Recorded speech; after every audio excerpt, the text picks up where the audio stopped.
Good afternoon, ladies and gentlemen, and welcome to the Rebel News live stream panel on this, a Friday, August 8th, 2025.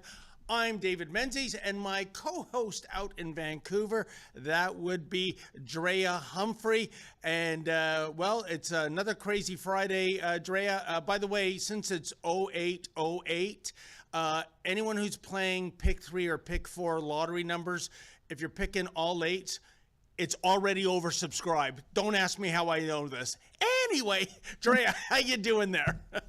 I'm doing good. I'm not much of a gambler, and whenever my husband gets those like P&E house things to gamble on, I actually throw it away. He gets so mad at me, but I'm doing good. Thank God it's Friday, and we have another Rebel Roundtable, which means we have a panel today, in case some of you are not aware of it. So it's an exciting show, and you guys can be a part of it too, which is always my favorite part. I love that we added the panel to sort of add more to the discussion.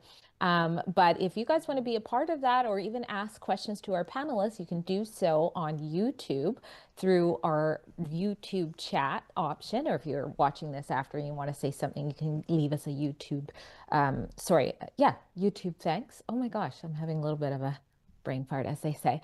And if you donate $5 or more, we read that. It becomes a part of the show. Or if you're watching on our friends at Rumble, our free speech friends, then you can leave a Rumble rant. And you can tell it's early over here in BC. Fantastic. I can't talk yet. And let's get right to our fantastic guest. What a panel we have today. First of all, we have Wyatt Claypool from the National Telegraph. He joins us, as does Viva Fry of the Can't Miss podcast of the same name. So lots to talk about, gentlemen and lady. Let's first get to, well, do you remember that old song? If you go into the woods today, you're in for a big surprise. Oh, I'll say, especially if it's Nova Scotia, you're going to get arrested and fined, maybe frog marched out in handcuffs. Let's go to you first, Viva. What in the world do you make of this? I thought we're not supposed to be into profiling when it comes to law enforcement. Why does it seem that the government in Nova Scotia has this idea that if you're going into the forest, you're obviously there to start a forest fire? This is kind of like COVID craziness, no? Well, it is. It's the what's the successor to COVID craziness, because they COVID. So why not do it again? Declare an emergency and prohibit people from accessing public grounds, outdoor forests. I've been covering it from Florida, and it's like the American side of my audience cannot possibly understand how bat poop crazy Canada has gone. And so, the funny thing is, like, I dig into Tim Houston a little bit, and you just put in the word someone, liberal, conservative, politician, whatever, and scandal, and you'll find that Tim Houston already has a shady past, a shady history, some questionable dealings with his neighbors in terms of granting government contracts, and set all of that aside. But it's great that they put the spotlight on themselves. It's insanity. It's abject insanity that this guy comes out in his nice, polite Canadian accent. Is like, "Ooh, yeah, if you have property, we implore you not to go out on your own property." It's insanity that could only be tolerated in a country like Canada, maybe Australia, where it seems that people are just content letting the government govern them so hard that they govern them into their houses during the summer. Well said, Viva. And I think, Wyatt, what I find stunning is that Premier Houston is allegedly a conservative. He's about as conservative a premier as, Ontario Premier Doug Ford, which is to say he's not anywhere near a conservative when it comes to upholding conservative values. That's one thing I'd like to focus on. Why is a conservative premier acting, like a Marxist, if you will? And secondly, in the big picture, is this constitutional? Mm-hmm. Well, it seems like Tim Houston and Doug Ford are in a running gun battle to see who is the worst conservative in Canada. They really just need to drop the conservative label from the party. They are progressive parties. They basically do the same thing as the Liberals they take over for. They just increase the size of government. It's the Red Tory way. Red Tories live to manage a liberal budget a little bit better than the liberals do. And that's really it. You wonder why they even bother getting involved in politics. But Tim Houston didn't seem satisfied with his housing plan that went up like a lead balloon, where he was going to have Nova Scotians live in what looked like theme park concession stands. And so now you're going to have to go and now you're going to get arrested because you maybe want to get away from Tim Houston and take a short walk through the woods. You can't even go onto your own private land and hike. You can't even go onto a friend's private land and have a campsite. That is illegal. So your own private property rights are not even recognized, simply because people in downtown Halifax don't understand how fires work. Well, why? And by the way, that the fine is nothing to sneeze at, 25,000. But I got to tell you what, we can't be, I don't know, on our high horse in terms of mocking Nova Scotia's housing project. We're broadcasting from Toronto, where Olivia Chow is converting shipping containers into housing for seniors. So this madness is all over. But Drea, what do you think? You know, one of the angles too, especially in the summer, we're advertising for our tourism. We have a beautiful country, and especially now, we are telling people it's staycation time in terms of stay in Canada. Don't go and enrich big bad orange man to the south. Explore the natural beauty of our land. And if you do in Nova Scotia, you're going to get a 25,000 ticket potentially. This is madness. It absolutely is madness, not to mention how cold it is for much of the year in Nova Scotia. The people are really looking forward to coming there. I have tons of family in Nova Scotia, and so we have family that comes out, vacations there, and now you can't go into the woods and do the normal activities that you do. And much of my family actually lives in rural areas, so this is just nuts. But I want to point out that it's such an overreach. This actually happened before in Nova Scotia. It happened in 2023 when there were fires that were out of control. However, if you compare that to what's happening now, it's not what's happening now. There's been 100 wildfires, and we know that most wildfires are human caused, and they have been small and they have been immediately put out. So to go this far is crazy. And last I checked, there isn't people just, combusting inside of the forest because they're on a hike, walking their dog, or fishing. I did do some look into the vehicles. There are ATV fires that are caused, if there's a hot engine or something. So perhaps, maybe if they said that. But again, even if you compare this year to 2023, or you look at 2024 in Nova Scotia, 2024 was actually their best year in so long for fires. So why now? Why is this happening? And the conspiracy theorists are just right again when we talk about, they're going to find ways to lock us down with climate change. Well, here's a good example of how that can go down.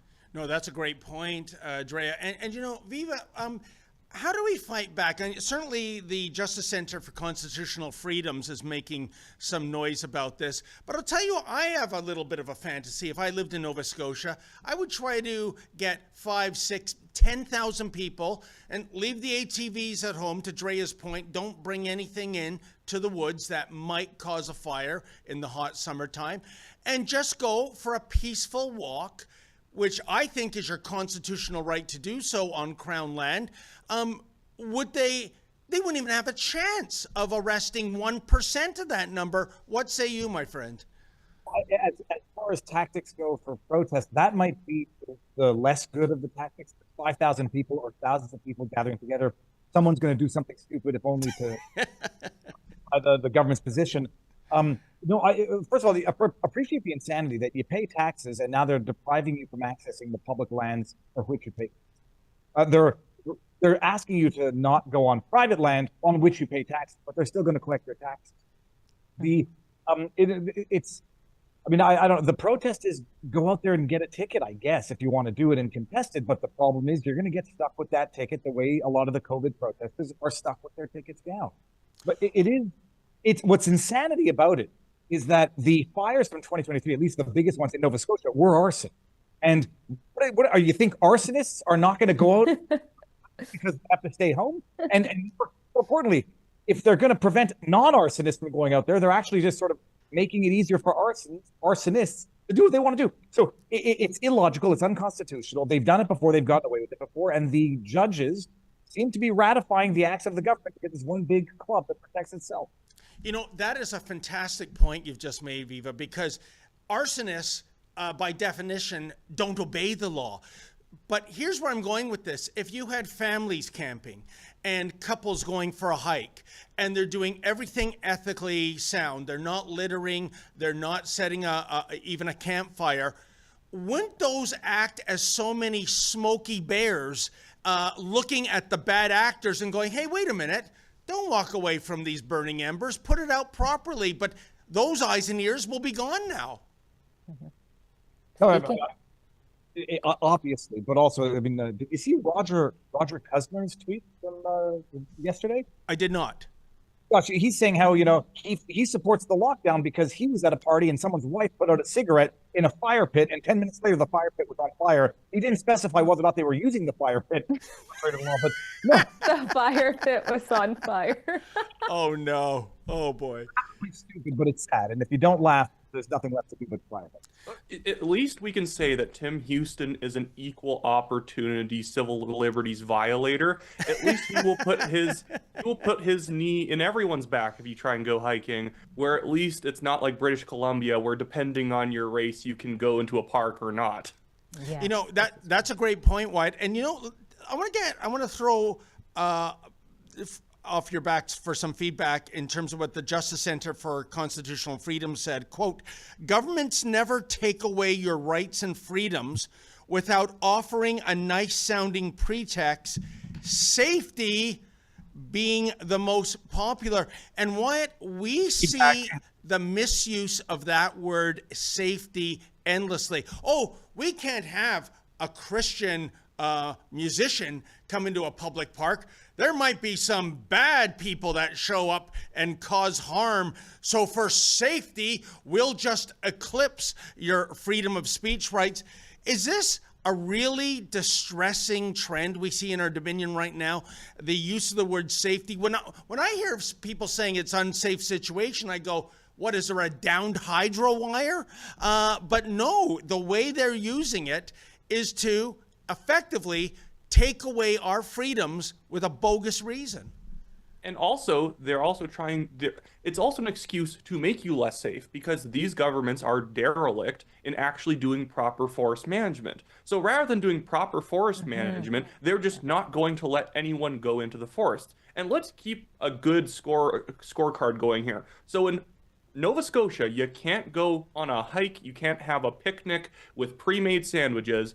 And in Toronto, they can't get rid of bike lanes because it is a human right to have a bike lane because something could happen. The thing is that these courts have proven that they can literally justify practically anything because it's just leftist activists. And this is where conservatives across the country have to stop being scared of being labeled like an American Republican, and they have to take court appointments more seriously. They're supposedly nonpartisan in Canada.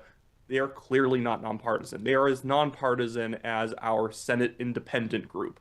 Oh, Wyatt, please don't trigger me with activist judges. The idea Toronto bike lanes are constitutionally protected. That was the most appalling example I've seen this year. But let's move on from forest fires. Drea, Mr. Poilievre, who is one of, I think, 290,000 people running in an Alberta riding. Advanced polls open today. You got to write in the candidate's name, so everybody pay close attention to how you spell Poilievre. Yes. But he is on the immigration file. He's calling it completely out of control. I think we have a clip, do we, guys? So let's see what Poilievre has to say about something so many Canadians are talking about and getting upset about, including people who have immigrated to Canada in recent years. Thanks for taking my question, Kean, with Juno News. I'd like to ask about immigration. Yes. Nigel Farage in the United Kingdom has been quite popular recently. He might even be Prime Minister if an election was held today with his plan to deport illegal migrants across the Channel. Donald Trump, same thing. He just launched a father-son recruitment campaign for ICE. It seems like the entire Western world, including the Liberals, have realized that out-of-control immigration is a problem, but Canada's the only country without a solution to fix it. And you don't have sovereignty without control of the borders. So I'm wondering what your plan is to fix it and get illegal migrants out of this country. Thank you. Well, for anyone who has been deemed inadmissible needs to leave, and they need to be deported. Anyone who commits a crime while they're in Canada, they need to be immediately detained, and when their detention is complete, they need to be deported from the country. We need to track down the roughly 600 criminals that the Liberals have lost track of. That means using all our security agencies to find out where they are, to locate them, arrest them, put them on planes, get them out of Canada. We need to make it clear that anyone who commits a hate crime or an act of violence against an identifiable group should be, that is not a citizen and not a permanent resident, needs to be deported from this country. We need to get rid of the incentives for people to come here that are not real refugees. So we need a review of all the benefits that go to people who come as asylum claimants to make sure they're not getting more benefits than Canadian taxpayers get. And those that arrive last should be their cases should be treated first, so that they know that they'll be leaving quickly. That will get the message back to the country of origin that if you come to Canada and you're not a real refugee, your case will be heard in a few weeks and you'll be back in your own country. That would, right now, there's the opposite incentive. People who are not real refugees come into Canada and they say, well, even if I'm rejected, I'll have 7 or 8 years of appeal, during which time they get all kinds of benefits. If we was very clear that the benefits wouldn't be there, that they would be sent back within a couple of weeks, they wouldn't come in the first place. We need to secure our borders to stop the crossings. And more broadly on immigration, we need to bring way down the numbers of international students, of temporary foreign workers, that are flooding our markets with low-wage labor. The big corporations love it because they can drive down wages for Canadian youth who are facing unprecedented unemployment.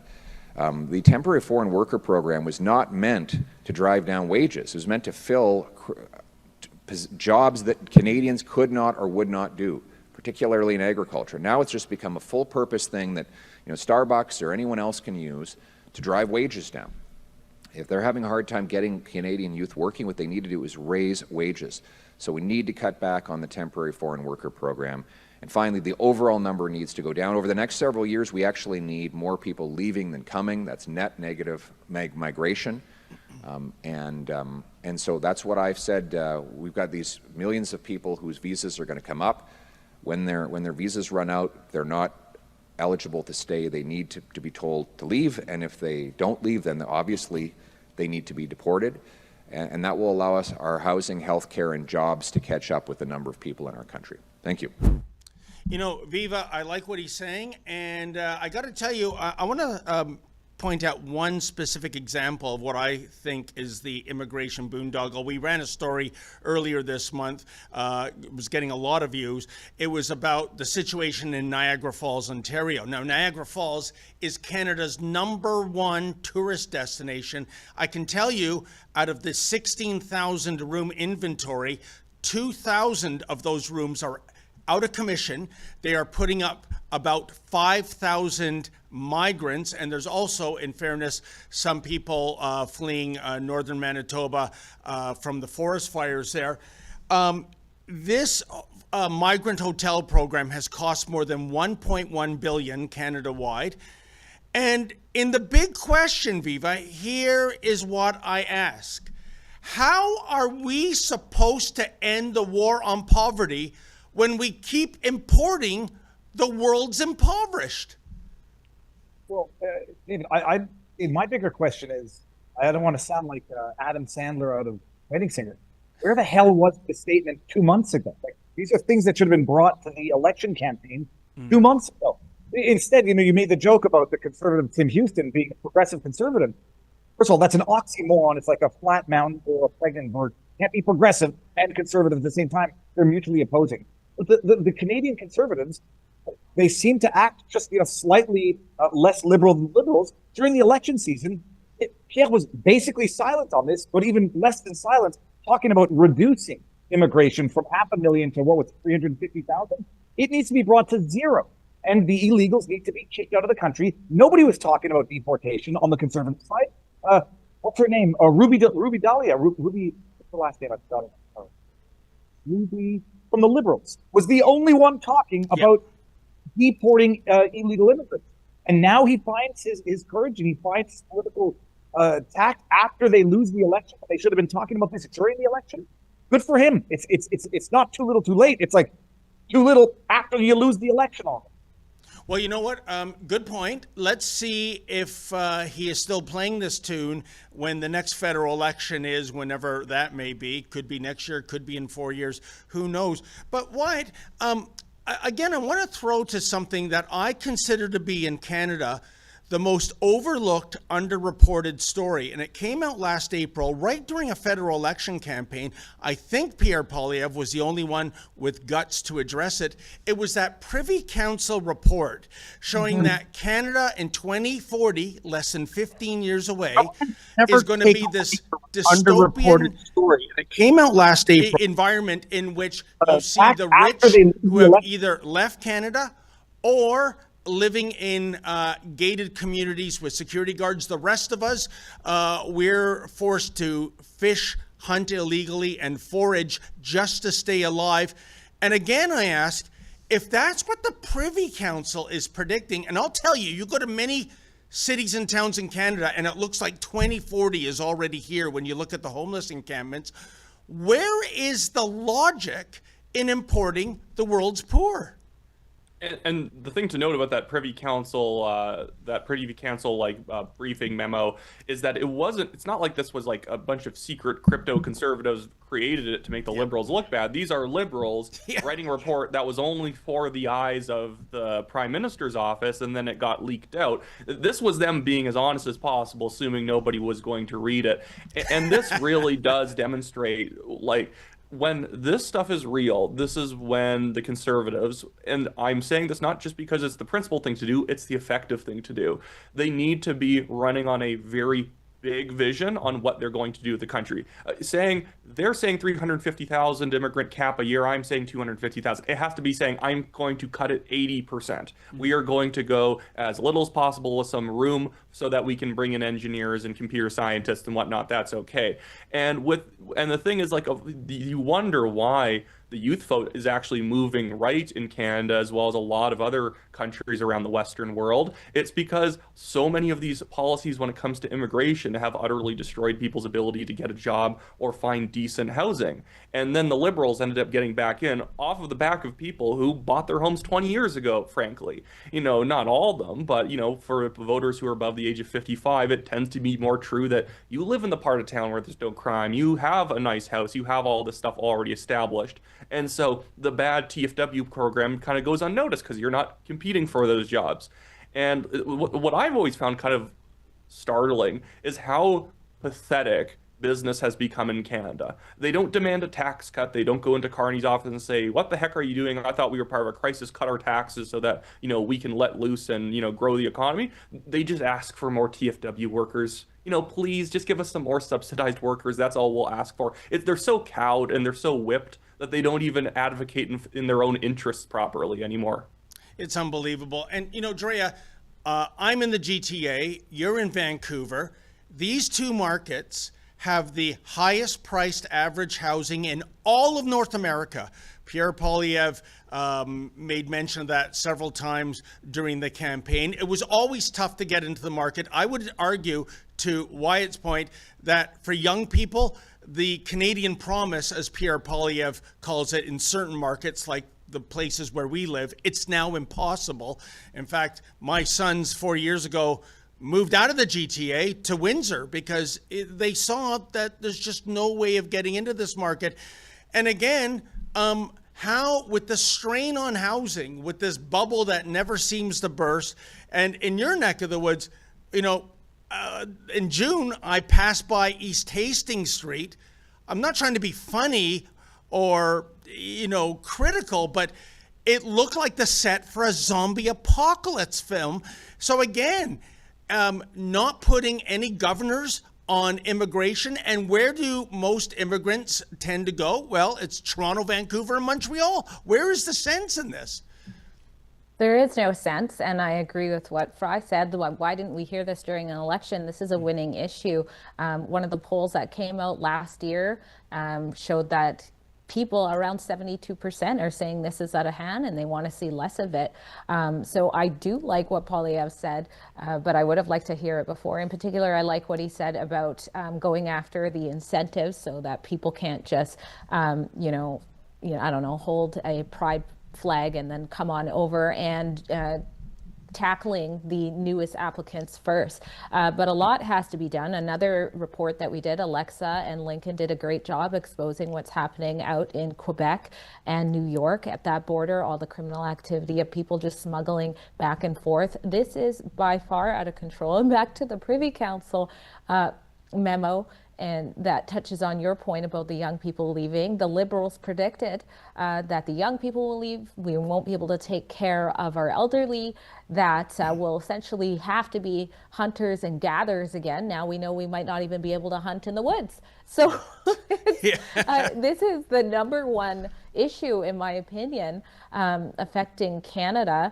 And it was great to see Poilievre see that, but we need someone really strong going after that issue so that more can jump on board. And Drea, to your point of pride flags and to Poilievre's point of people gaming the system, isn't it astonishing that the vast majority of Nigerians coming into Canada are evidently part of the LGBT, et cetera community, and saying that if I go back, it's a death sentence. I mean, it's statistically impossible going by the numbers, but that's what's going on right now. Of course. I mean, we're the laughing stock. Have you seen those pictures of not just one of our former and now current Prime Minister at Pride parades? So of course, that's an easy way to get in. And how do you prove otherwise, right? You can just identify as whatever you want. So yeah, it's unbelievable. Let's also move on to what Poilievre is saying right now regarding pipelines. I think this is a winning plank for him. He was on about this in the last election, of course. I mean, Mark Carney, talk about buyer's remorse. This was supposed to be a new age Captain Canuck. This was him wrapped in the flag. He was going to go after the big orange man. You need an experienced banker. Remember, elbows up, which, by the way, guys, is the most stupid phrase I've ever heard, because that's a penalty in hockey. You can't go into the boards elbows up. You're going to be in the sin bin. And yet, if Carney wanted to do something in his power to get Canada rolling again, he could repeal Bill C-69, the anti-pipeline legislation, and I think it's Bill C-48 that would allow BC to export liquefied natural gas and oil. But let's see in Poilievre's own words what he has to say here, and I'd like to hear your reaction. Let's start with the chicken and egg problem. So this is, the opponents of pipelines are using this very cleverly. They're saying, well, we can't change the rules to allow a pipeline because there's no pipeline proposed. That's because the rules don't allow pipelines to get built. So you have, for example, C-69 that, according to the Pipeline Association, means you'll never get one approved. Then you have the energy cap, which means that Alberta will never be able to produce enough oil to put in a new pipeline. And then you have the shipping ban that prevents that oil from going anywhere. And then, the NDP and Liberals say, well, nobody wants to build a pipeline, so we can't approve one. Well, of course, nobody wants to build anything in Canada because the law makes it impossible. So that's why the Canadian Sovereignty Act will legalize building pipelines, producing energy, and putting it on ships. And when you do that, you will have pipeline construction like you do all around the world. I'm just looking at these incredible projects that have been done in other countries around the world. You've got the Eemshaven LNG terminal in the Netherlands. It went from plan to completion in 6 months. In the gas grid LNG terminal in Finland, agreement signed in May of 2022, started construction in August of 2022. That's 2 months later. The Wilhelmshaven, Germany project that was announced. This is an import terminal for LNG. announced in March 2022, completed in December 2022. This is how things get done everywhere else in the world. Here in Canada, nothing gets done because Liberals ban things from getting done. We're proposing to legalize fast energy production, construction, and exportation, and that is why we need this bill. So we can do it. Let's get rid of this chicken and egg distraction that the Liberals have imposed. As for Mr. Eby opposing him, and I, with the greatest respect, I have nothing against him personally. I think he's a nice guy, but one man can't block a project. British Columbians want a pipeline, Albertans want a pipeline, Canadians want a pipeline. We can't wait till everybody's on side. I mean, you know, there's some people out there who don't think Elvis is dead. We can't get everybody to agree on any basic fact, even the basic fact that we need a pipeline. So you're going to need national leadership, and yeah, that means that some people are going to protest, maybe chain themselves to a tree, but we have to push through that if we're ever going to get anything done. What? Elvis is dead? I thought, according to the Weekly World News back in the day, he was working at a Burger King drive-thru in Kalamazoo, Michigan. But anyway, let's get serious. Viva, I want to go back to April. I went to a presser Pierre Poilievre had in St. John, New Brunswick. It was actually situated at the port of St. John, this humongous port there. And he talked about how if Energy East had been greenlit and built, this was the final destination for that oil. So it was a win-win-win situation. The first win, a Canadian pipeline made with Canadian materials. The second win, 1.2 million barrels of oil coming into the Port of St. John every day, okay, for export. And the third win, where was that oil going to be exported to? Not the USA, nope, to Europe. Remember, we're all supposed to be looking for new markets.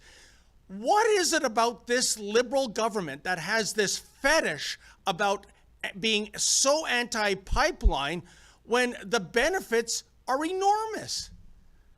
We know what their issue is. They have always been ones to punish, by way of energy policy, the Alberta, while stealing their resources to redistribute among the other provinces. What drives me nuts about listening to this now is it sounds like a more polite Canadian version of drill, baby, drill. Where the heck was it during the election? And I'm going to harp on this because I took a lot of flack for making constructive criticism throughout the election. These were election issues, energy independence, especially for Alberta. But it's only after the election now that Pierre is finding his Canadian version of Trump-ish policies, which were logical policies to begin with: secure the border, kick out illegal aliens, tighten up on the fentanyl, and become energy independent. It's good policy. It's always been good policy. Where the heck was the lapse during the election? Viva, with all due respect, I'll challenge you on the pipeline point. I covered so many rallies, so many pressers during the election campaign, and I thought Mr. Poilievre was very loud and clear where he stood on pipelines, with avoiding the phrase drill, baby, drill, because you can't use that kind of language in Canada. But he was a true champion for the oil sands, I think. No, I'll just push back a bit on that. I know that he said certain things, and that was the report that I got. No, Viva, he said this here and he said this there. On election, you got to get everywhere and say it and put it on blast, not just nationally, but internationally. And these are policies that ought to have been known, put on blast, and make their way past the soft censorship of centralized media that the CBC is not going to put these things on blast and not to find ways of getting around that. But no, it was definitely not vocal enough, even on the things he did say.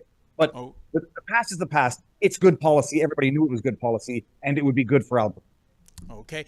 Wyatt, what about yourself? I think the tragedy of Canada the past decade has been we literally have trillions of dollars of mineral wealth trapped underground that we cannot, or actually will not, bring to market. I can't think of any other resource-rich jurisdiction in the entire world that operates by this standard, and it seems to be for the sake of wokeism. It's about our carbon footprint and saving the planet and climate change.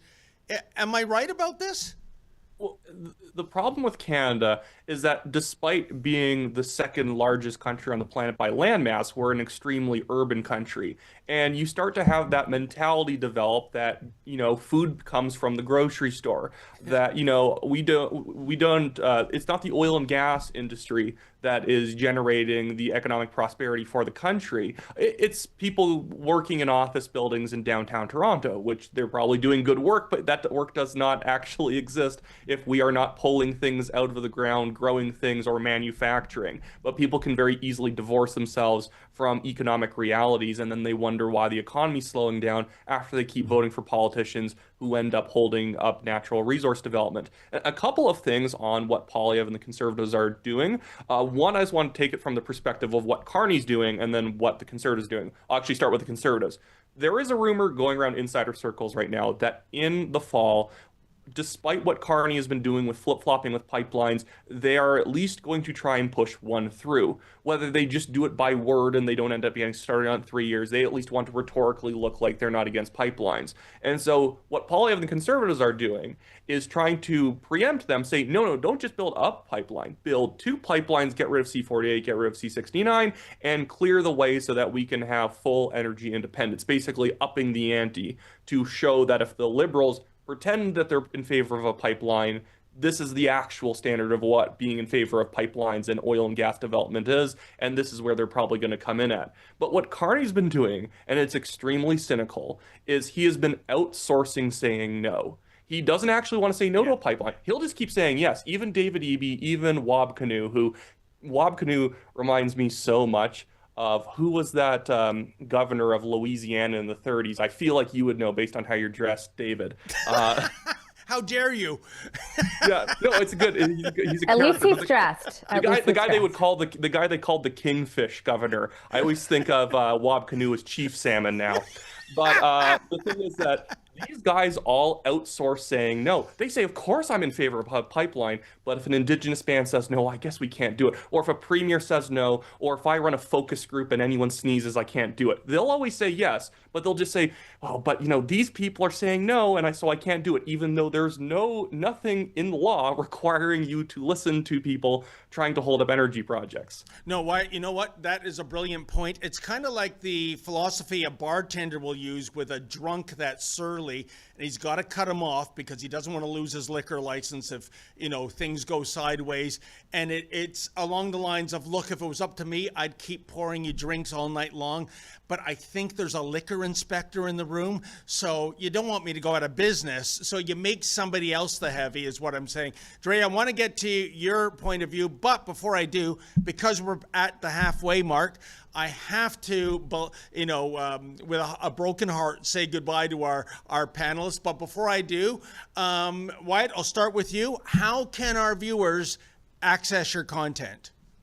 Well, they can just look it up on the National Telegraph YouTube channel. I also am the Policy and Communications Advisor for the 1BC party in the legislature in British Columbia. And I finally remembered the name. It was Governor Huey Long in Louisiana. So there you go. I feel like I've finished this up properly now.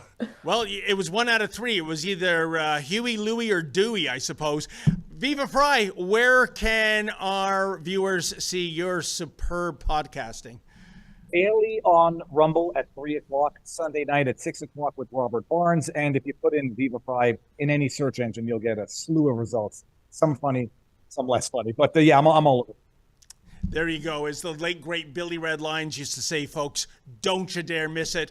Wyatt, Viva, thank you so much for your time. It was wonderful having you here. I hope you come back in the near future. Absolutely.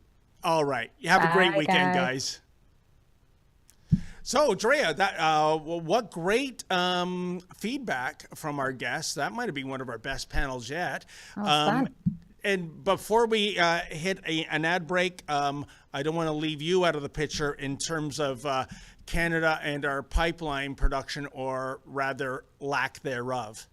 Well, I love that he called out Eby, of course, because I'm trapped in this province. So any opportunity to shine the spotlight on us, please do.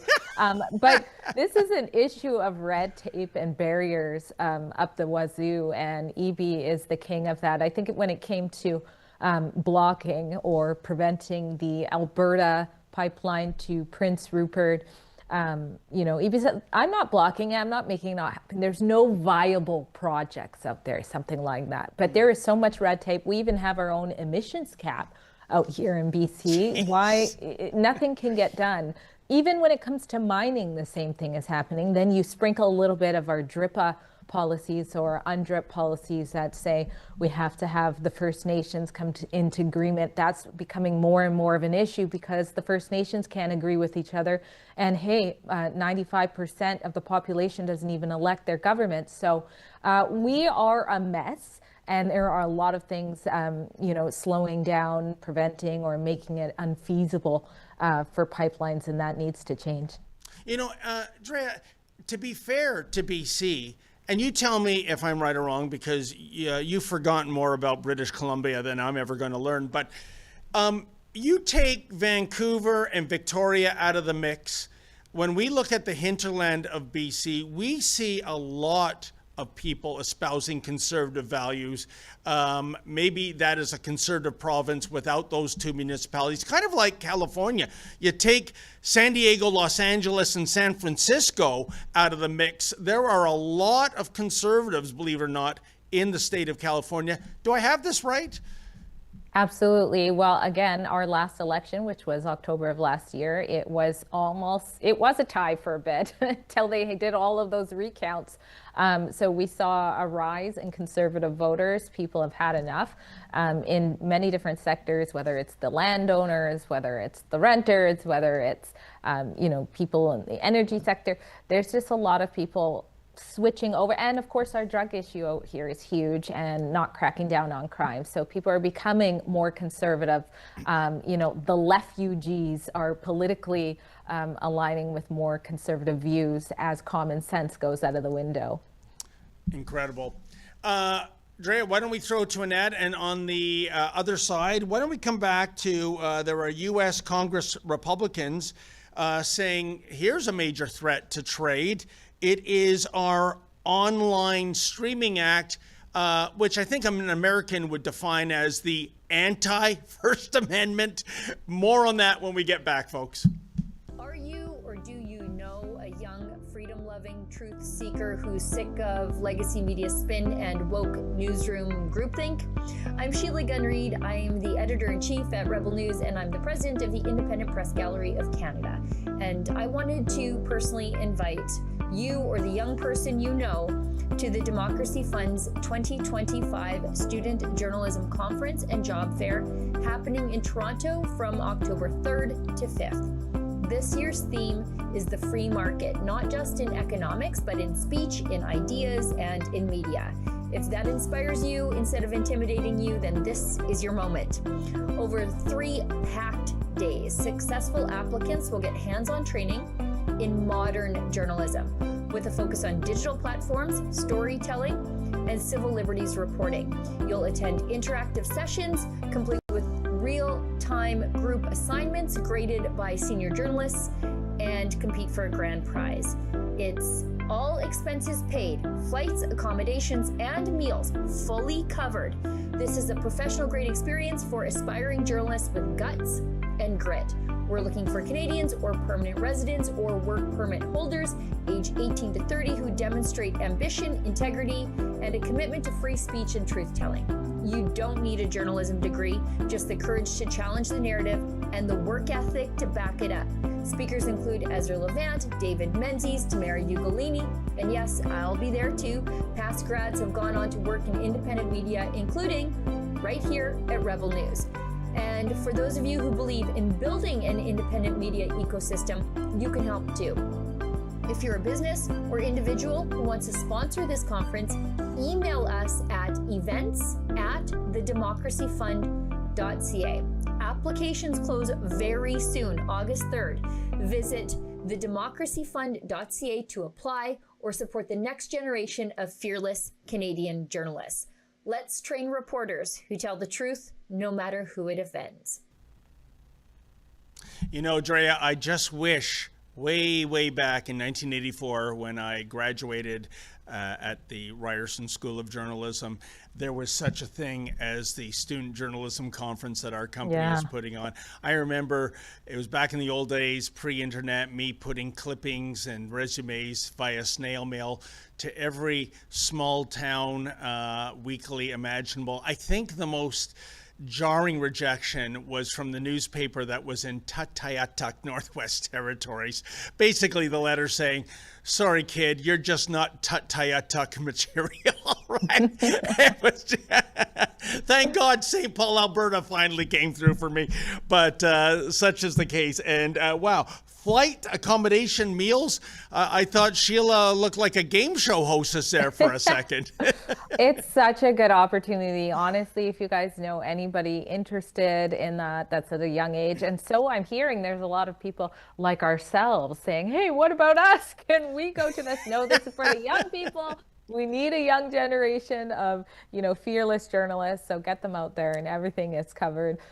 Speaking of meals and exciting things happening, it's also our Rebel News birthday bash coming up. And we have 2 events.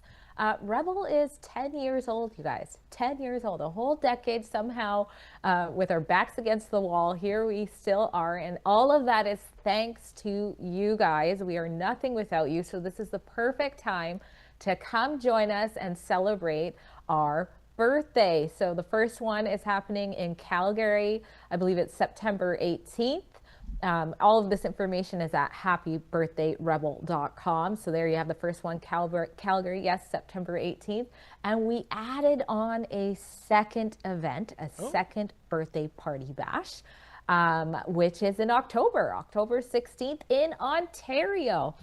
So no excuses. Find your way to one or the other, and you can see David will be there. I'll be there. They don't even tell me these things. I just, all of a sudden I see my face and I'm like, okay, I'm there. Let's do it. I guess I'm there. So it's going to be so much fun. Yeah, we'll be at both, folks, and we can't wait to see you, as Dre alluded to. Without you, we're nothing. And we love you, and we love your support. So please come out. We love hanging out with you. Yeah, and Dre, it's one thing to make a donation. It's another thing to put the face to the donation and meet all these incredible people that are part of our audience. That's what I love about these Rebel News Live events, and in this case, the birthday bashes. Me too. All right. So, as I alluded to, U.S. Congress Republicans calling for Canada to rescind the Online Streaming Act. Calling it a major threat to trade. Do you know, Drea, I might be reading too much into this, but what we saw a week and a bit ago with the disgraceful way Sean Foyt, the Christian rocker, was treated in Canada, all 6 venues canceling him. It was Sean Foyt versus the world, wasn't it? It was government, mainstream media, Antifa, even the Islamists, coming out, shutting him down, even using violence. And you don't think that got the attention of President Donald Trump, on the eve of the August 1st trade deadline? And now we hear this chatter that this kind of crap is happening because of things like the Online Streaming Act indirectly. Is this going to go anywhere? Is Carney, who's supposed to be our Top Gun negotiator, is he going to listen to these congressional Republicans and say, okay, if it means getting the trade talks back on the table, we'll get rid of this legislation? Or out of wokeness, out of political correctness, out of his ideology, is he going to stick to his guns with this act? Well, to answer your first question, Foyt did say publicly, he did claim, when all of this happening, several governments canceling a worship concert. He did say that he was in discussions with, basically the White House about it, like that they're paying attention to it. It is so embarrassing what's happening in Canada. I see a lot of people from the United States on my comments about the climate lockdowns in Nova Scotia, but will Carney back down on this? I'm going to go with no, I don't think so. There's been a lot of pushback on this from a nonpartisan pushback already in Canada, and they haven't gone back on it. And they seem to be, when it comes to our relationship with the U.S., doing everything that they shouldn't be doing, or at least delaying how long it takes to do it. So I don't think they're going to jump on this right away, but they definitely should. But you know what, Drea, I would argue if he doesn't back down on this, it's for the wrong reasons. I think with Mark Carney, there is a hidden agenda here. And if my critics want to call me a conspiracy theorist, so be it. But I go back to 8 days ago, just a little over 8 days ago, before the August 1st tariff trade deadline. And you saw Carney announcing, and he knew full well this would enrage U.S. President Donald Trump, that Canada would push for Palestinian recognition of a full state. And people were saying, oh my God, what horrible timing. Really? You don't think Mark Carney knew what the timing was like? I think personally, he wanted to absolutely scuttle any kind of trade deal, Drea. And I say this because I truly believe the real entity running this country right now is Brookfield Asset Management, and Mark Carney himself. All his assets, the lion's share, are U.S. based. Why does he want Canada to succeed at the expense of the U.S.? A strong U.S. is very good for Mark Carney and very good for Mark Carney's bank account and, for that matter, Brookfield Asset Management's bottom line. So I think on this basis, Carney is conning us. I mean, what a great name, Carney. Think of that guy in the Midway screwing you out of your money with a game you can't win. That's my theory, Drea, because one thing I will never say about Mark Carney is that he's stupid. He's not stupid. No. He's razor sharp. He's not like Blackface. Blackface just wants to smoke a bong and go to Vancouver, go to Tofino Beach rather, and go surfing. Carney is a workaholic, and but here's the deal, Drea. He ain't working for us. No, according to my calculations, you got about 3 months until your conspiracy theory comes true. But look no further to his values book, which I'm about halfway through. And when you read that, the values do not align with the country he's prime minister for. So it is an absolute dead giveaway. There is no conspiracy here. When you look at what this man believes, where he thinks we as a world should go, it's not compatible with Canada, and it doesn't surprise me that he will benefit, unfortunately, from our demise. Yeah, and you know, the other day I was walking through Indigo, the bookstore at Hillcrest Mall, and Heather's Picks. Heather Reisman is the CEO of Indigo, and her bookstores have been targeted by the Hamassols. They throw red paint on the windows and cause other kind of vandalism. Oh, really? Oh, yeah. And what did I happen to see? Heather's Picks. And one of Heather's Picks is Mark Carney's values. You know what, Heather? This is the guy that wants to reward the terrorism that happened on October 7th, 2023. This is the guy that has no problem with the Hamassols making a mockery of our law in terms of the hate being spewed. And this is one of your picks? I mean, give your head a shake, but I digress. This is why I had to call different libraries to get it, because I will not pay. I will not even Facebook market that thing, man. Yeah, you know what? It's kind of funny. Things I don't like, but I have to read. I won't buy it new, Drea, but there's some fantastic used bookstores in Toronto. I'll buy it used because I figure it's already been sold. The author already got the royalty. I mean, the idea that $2 of that book is going right into Mark Carney's wallet. I can't do it, and yet I can't shoplift either. So it's a real dilemma, isn't it? Please don't. Yes, it is. It is. Dre, I believe we have some super chats. Am I correct?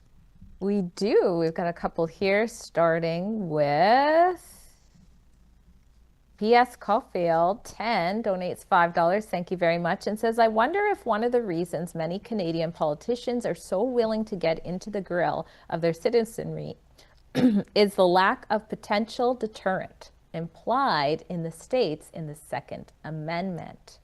Well, thank you so much for that contribution.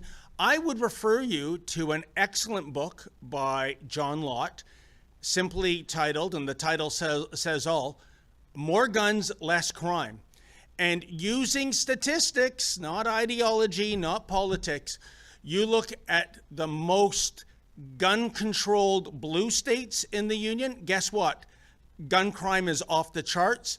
The flip side is true of those with the most liberal gun laws. And when I say liberal, I mean in terms of gun ownership, conceal and carry, etc. Andrea, it's simply put that if the bad guy breaking into your house kind of has in the back of his head, what if this guy has a handgun in his night table and it's loaded and he's going to shoot first, ask questions later. Maybe that's a governor on your bad behavior. It's common sense. So yeah. Yeah. I mean, we can't even, if someone breaks in here, you're in trouble if you do kill them even by your hands or something like that. It's ridiculous. It's appalling. So anyone out there that hasn't read More Guns, Less Crime, must read material. Do we have some other feedback, Drea? We do. Carol Lyons donates $5 as well. Thank you very much. And asks us, will Rebel be doing a petition against the loonies, keeping Canadians out of the woods in Nova Scotia? I'd sign that. Very good idea. Maybe we should get on it. I think the Canadian Constitution Foundation, they do have a petition up as well. The more the merrier. But yeah, we should. I've been trying to sort of keep track on sort of Facebook to find Nova Scotians, because I must admit, even though I have family there, they're not outspoken politically, find some people. So also, if you see some people that seem to be very passionate about this issue, feel free to forward their posts to me so I can speak to some Nova Scotians who are, maybe unhappy and wanting to shed light on that. You know what, Drea, maybe we have to do something more than just a petition. Maybe we have to get out there on the ground, find out what Nova Scotians think about this. Maybe, is there any impending civil disobedience brewing out in the hinterland there? Unfortunately, because Atlantic Canada is not huge, but sometimes there are very significant stories that happen in that neck of the woods. Maybe one of these days, maybe through the journalism conference, we're going to find some reporter based out there that can cover that neck of the woods. I'd like to see that happen. I did see this. I just shared it. I don't know if we have to. It's parody, but this would be something that would probably be allowed in the woods. Are you kidding? Allowed in the woods? The police are going to set up stations for Timbits and coffee, right, just in case, you get a little exhausted out there. And does that not speak of the double standard and the two-tier law enforcement we have in Canada? Oh, absolutely. Like I said, it is parody, but the burning flags would even be allowed, I'm sure, in the forest there too. So, boy, but yeah, that's the funniest meme I've seen this month. Well done, whoever did that. We have another super chat, and again, if you're on YouTube, you can leave us a super chat, or if you're on Rumble, a Rumble rant. Lautor, hopefully I said your first name right, donates $5. Thank you so much again.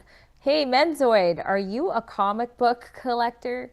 Do you own any great books? Well, you know what? I'll try to make this question as brief as possible. The biggest financial disaster of my life was actually selling my comic book collection in 1980 to buy a used 1974 Camaro. That was for me to try to secure a date in high school. The Camaro failed to do so, or maybe I had something to do with it. Anyways, the point is, given the values of comics today, I could now buy a new Lamborghini off the lot if I held on to that collection. But I think you've got to be very selective in the comic book world these days. So many comics have gone woke. And they're even, transforming the characters. Thor is a gal now. And it's not Lady Thor, it's Thor. I guess I missed the issue where he had transgender sex reassignment, Drea. But I would say there are gems out there. And unfortunately, the one that springs to mind, and we're going back to 1987, and you can get it as a graphic novel. And I know it's one of the few graphic novels that makes the book 1,000 books you must read before you die, and that is Watchmen. By Alan Moore. Absolutely outstanding, both the story and the art. So that's what I got. But I would love to see a resurgence of the comic book medium. The problem is, Drea, is that the corporate owners of these properties now, they're just concerned about the blockbuster movies, and I'm talking whether it's Marvel owned by Disney or DC owned by Time Warner, I guess. And all the ancillary products, you know, the swag, the T-shirts, the video games. And I just don't see the commitment to making good comics. But it's been a while since I've been by my friendly neighborhood comic store in Richmond Hill, that being Chaos Comics. I'll drop in and see what Jimmy has to recommend. But what about you, Drea? Well, I must admit my eyes glazed over a little bit during the conversation. I tuned out. It just automatically happened. You know, I have 3 brothers, and growing up, that's what it was like. It was just like I'd just sit there with glazed eyes in some world while they're watching or whatever. I didn't really get into it, but I do know that Snow White was not white in the last Snow White movie. So we've got issues.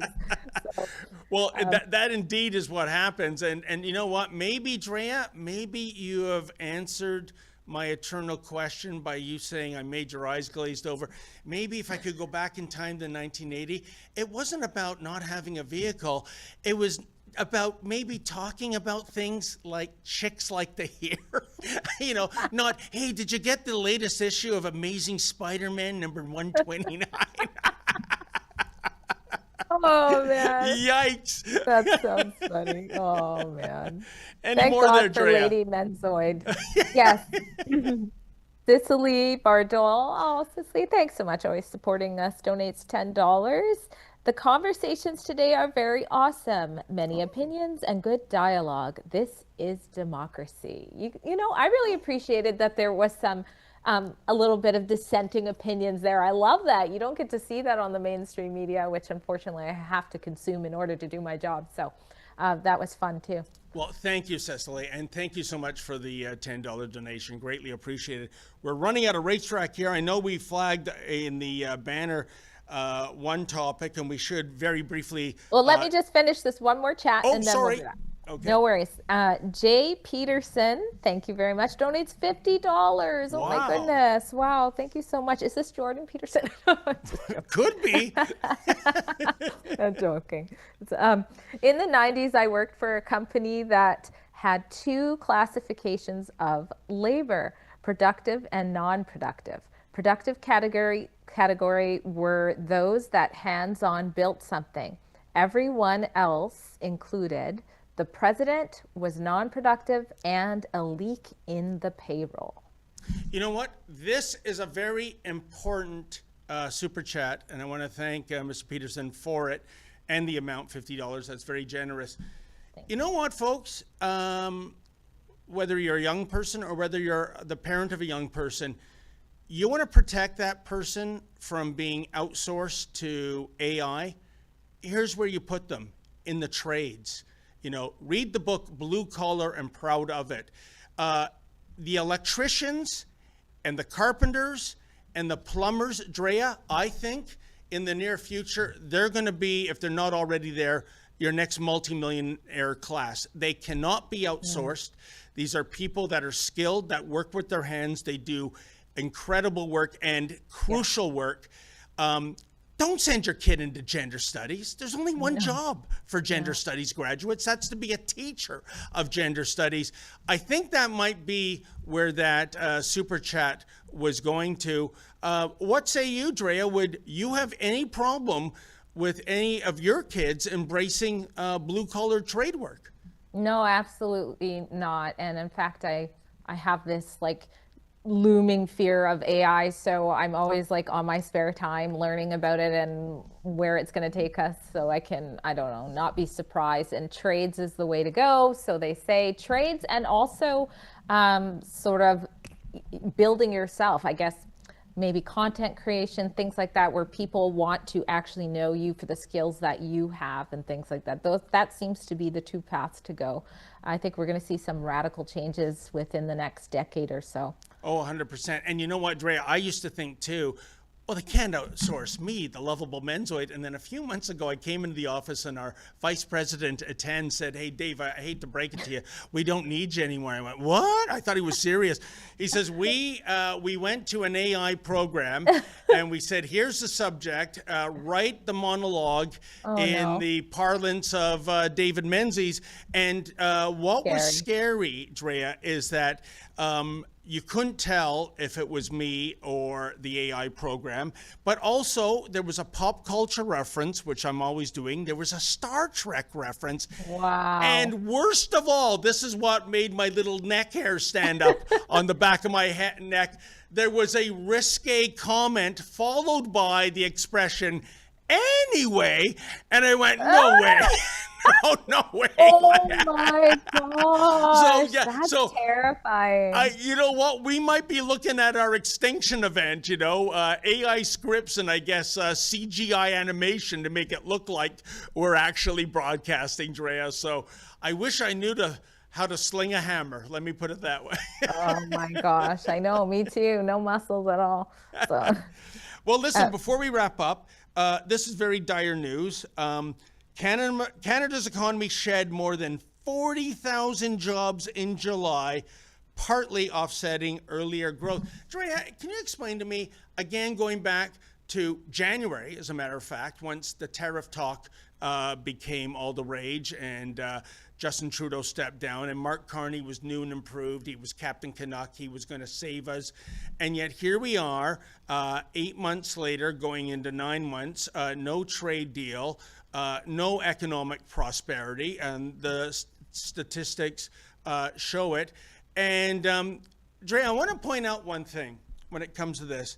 And if our economy is so dependent on the U.S., which it is, people go, but how can you deal with somebody like Donald Trump? He's too unpredictable. He's too rash, et cetera, et cetera, et cetera. Well, Drea, last I looked, dozens of other countries have notched a trade deal with the U.S.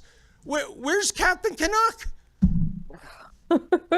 You're absolutely, it is dozens, and it's no deal. I mean, like, part of it is, the other thing that I just learned is that Trump isn't even really taking a call from Carney on this issue anymore.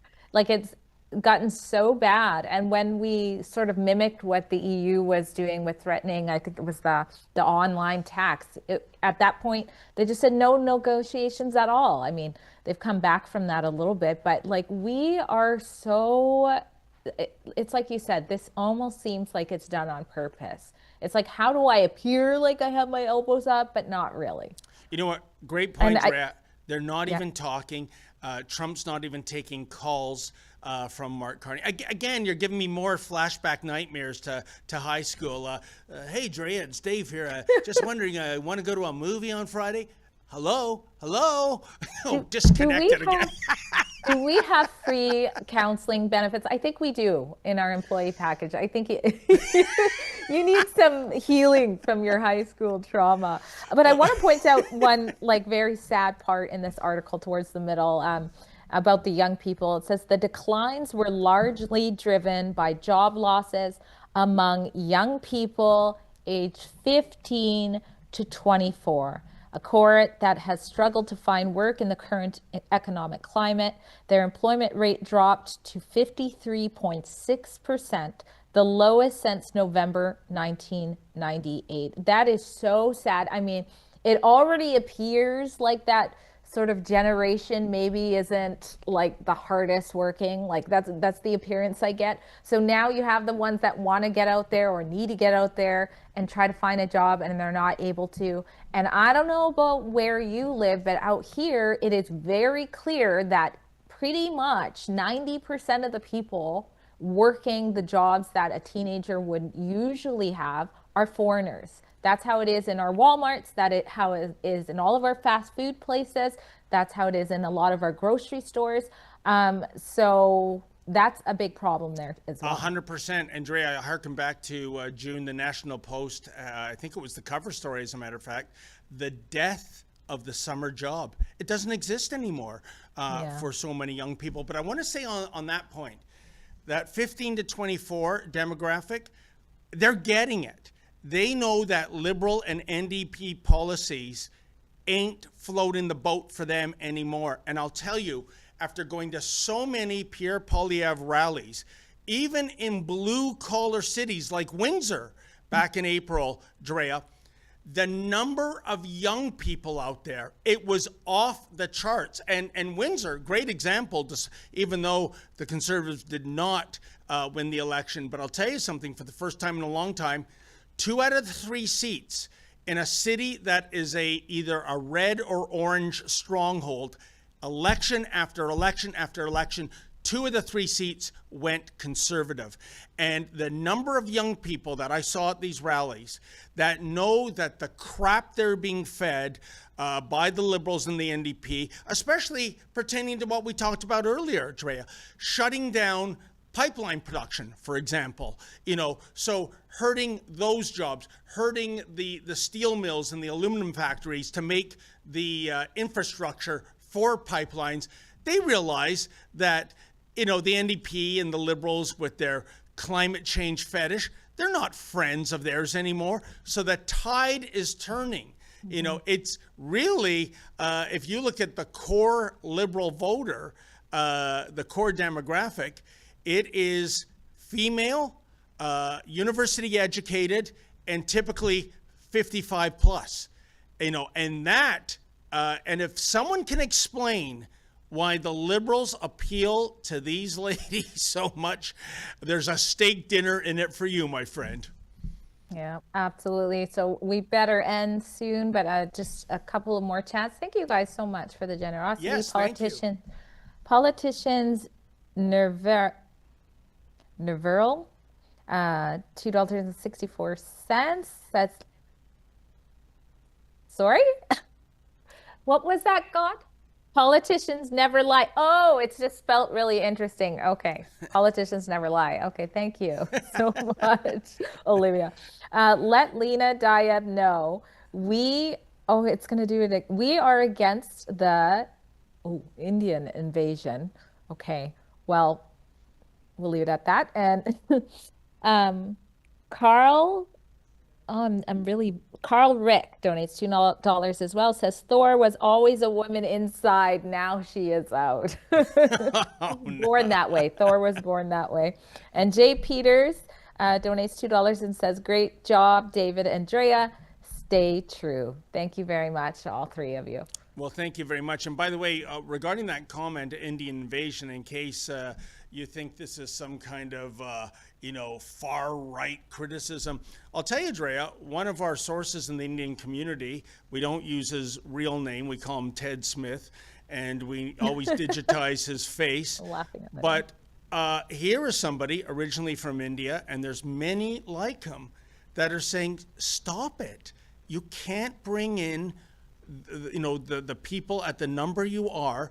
And so these aren't, white born and bred Canadians. These are immigrants from India who came here legally and properly. Hardworking, with $2 in their pocket, and new businesses and all. Yes, it's a different wave coming in now. So. Yeah, and this is an important point. This isn't racism driven, is what I'm saying, Drea. Right. No. And whose idea was it to name our whistleblower from the Indian community Tim Smith? It was his idea. I know it's the most munja cake name you could possibly come up with, but we do protect our sources, and what a shame, isn't it, Drea? That we have to give him a fake name, we have to digitize his image, we have to sonically disrupt his voice, because there are people in the community that would do him harm or try to cancel culture him. welcome to Canada of 2025. Absolutely. All right. Well, if that's the last chat, Drea, I want to thank our lovely audience. A lot of you are very generous today. Thank you so much. Greatly Thank you. appreciate it. I want to thank our guests, Wyatt Claypool and Viva Fry, earlier. I thought they were fantastic. And thank you, Drea. Always a pleasure. And I will be back here on Monday, 1 o'clock Eastern Standard Time, I believe, with Sheila the She-Devil Gun Reid. As for the rest of the meantime, I suppose, well, thank God it's TGIF. Enjoy your weekend, folks. And as always, stay safe and stay sane.